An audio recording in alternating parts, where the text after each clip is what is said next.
Social deduction is a genre or style of game that has seen a massive spike in popularity over the last 15 years or so. From huge channels being dedicated to playing them and showing them off, to massive YouTubers independently coming together to play them for hours on end.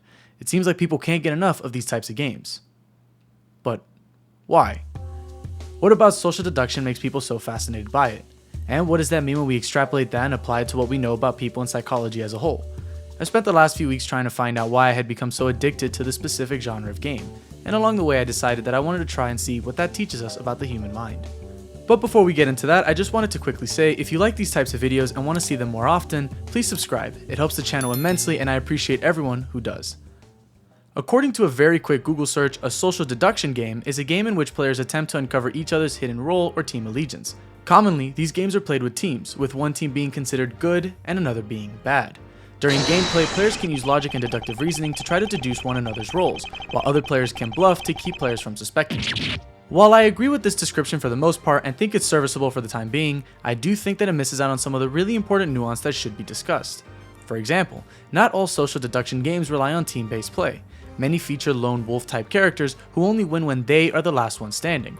Similarly, there are many games where knowing and sussing out who is on your team is unnecessary, as some games have win conditions that are based on the removal of only one player. It would be fair to say that I'm being a bit picky, but I do think that these differences are important to point out if we want to truly understand what social deduction games have on offer here. Social deduction takes form in many different ways, and many additions have been added to the original formula to help boost its popularity while also making different renditions of this classic genre stand out more from its contemporaries. This typically happens by involving different roles for the players to take control over, with each having either a special power or a specific element that makes them vital for the game to continue. While there are hundreds, and I do mean hundreds of social deduction games, in this video I want to discuss 3 of them, which each show off a different element of social deduction. The last one is a bit of a stretch, but bear with me. I think I have a good enough argument to at least convince a few of you. But wait, I hear you ask.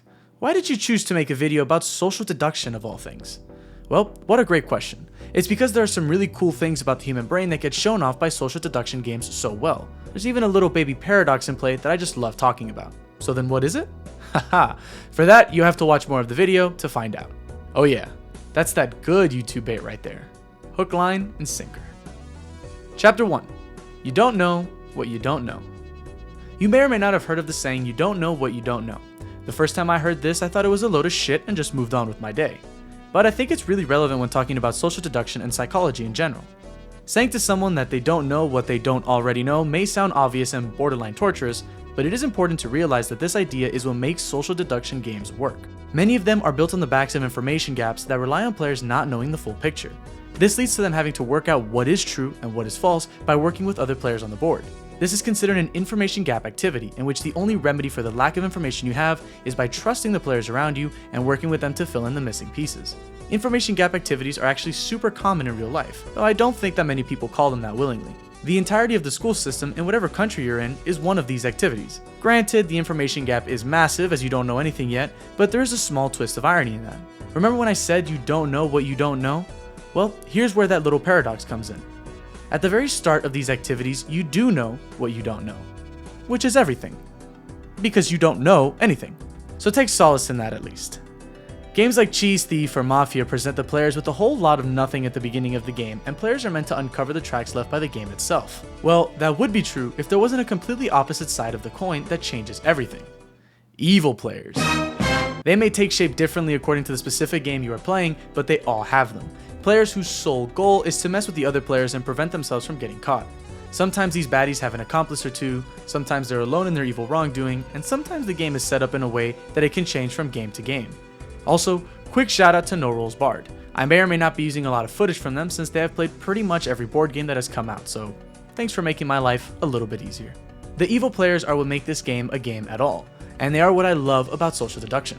This is a good time to mention a few very important studies that essentially verify the claim that I'm going to make here. How and Why Humans Trust, a meta-analysis and elaborated model by these lovely people here on your screen, is a study that goes into depth about why humans trust others. And another study done by Gert Jan Hofstede titled Intrinsic and Enforceable Trust, a Research Agenda, which aims to show why we are more likely to intrinsically trust people instead of distrusting them. These two bits of information combine beautifully in social deduction, as players know that they can't trust everyone around the table, but intrinsically want to. It also tests the evil players at their skill of lying, and how good they are at coming off as trustworthy, yet naive all the same. Evil players always have more information than the good guys, so making bold claims, loose-lipped accusations, or random predictions that then prove to be correct later on only make you look more suspicious now.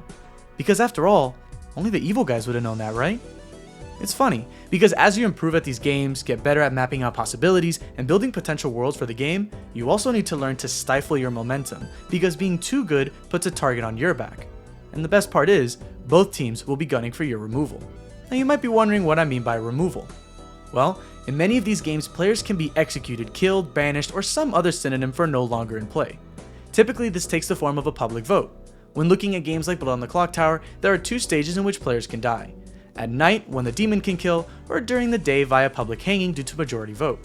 This balance between wanting to get bad characters out of your game while not sacrificing too many good players adds a whole new level to social deduction that only adds to the cagey feeling everyone was already experiencing.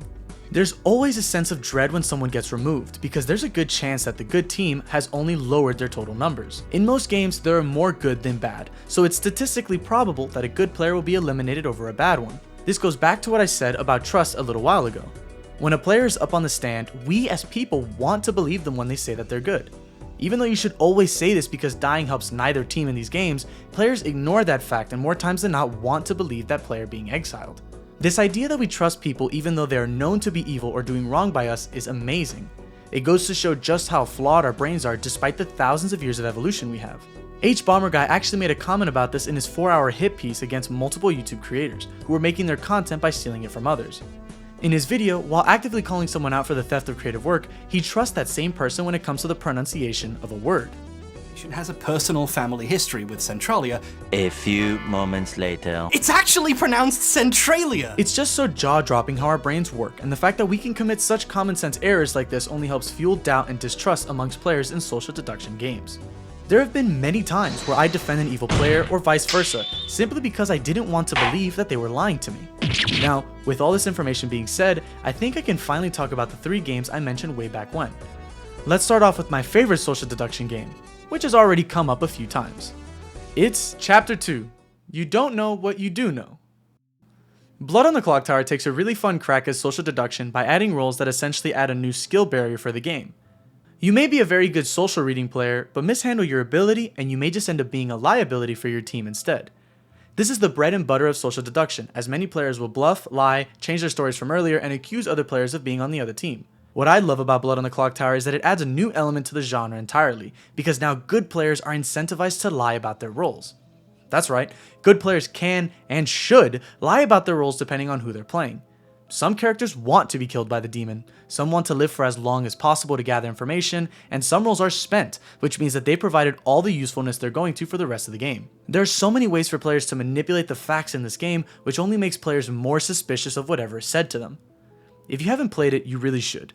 There's a link in the description of this video for a website that allows you to play for completely free, and the community is fantastic, so please go give it a try. But that brings me on to the next social deduction game I want to talk about, which is Among Us.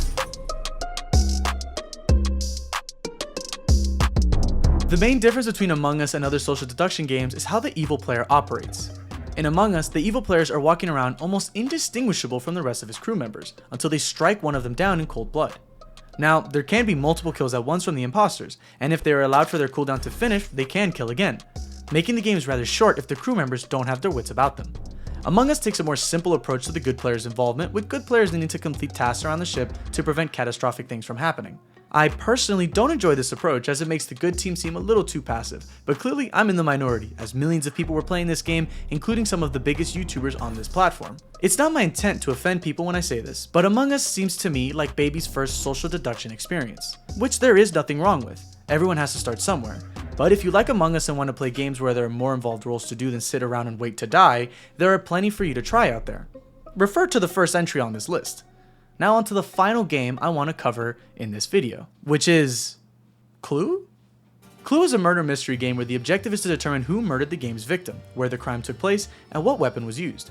Each player assumes the role of one of the 6 suspects and attempts to deduce the correct answer by strategically moving around a game board representing the rooms of a mansion and collecting clues about the circumstances of the murder from the other players. Clue is played very differently from other social deduction games, but it still has all the foundation that we really need for it. The fun part about Clue is that the player can be playing as the murderer without even knowing it. It is more of a selfish experience as you don't want to reveal your hand too quickly and have someone else take the win from you, but it is still one of the best experiences you can have if you enjoy murder mystery genres. Clue even has you using little detective notepads with places where you can scratch off incorrect information and make little notes for yourself while on your journey. Chapter 3.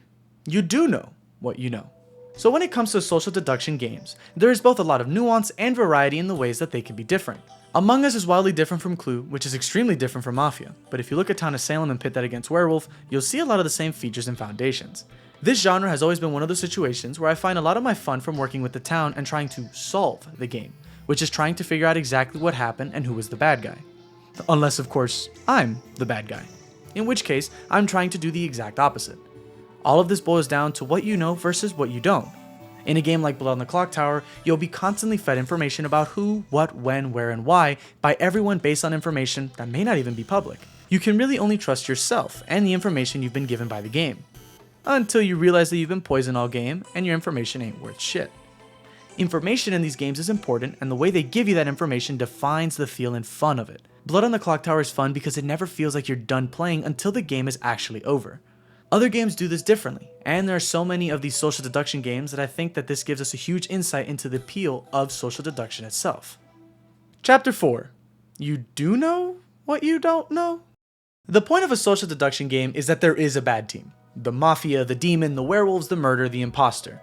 This concept of knowing that you are the only good you can trust is thrilling and reflective on us as humans. The only thing that we know for sure is whatever we are. Good, bad, neutral, doesn't matter. These games take advantage of the fact that we can't read minds or time travel and essentially pits a group of people against each other. The players in the game are essentially forced to go about believing everything people say until it turns out that it's false or suspicious. Or be suspicious of everyone who isn't you until what they said lines up with them being who they say they are. This psychological phenomenon is the same place where conspiracy theories come from. Not trusting whatever everyone else says, while implicitly trusting what other people said because that lines up with your worldview more than the masses agree on. The flat earth theory, faking the moon landing, thinking that your information gatherer is evil. It's essentially the same thing, albeit to a different extent. These were all just a few of the reasons why I love social deduction games, and what makes them so interesting to me. With that being said and done, I hope you all really enjoyed this video. Make sure to subscribe and tune in for the next random video on a thought I had while taking a shower.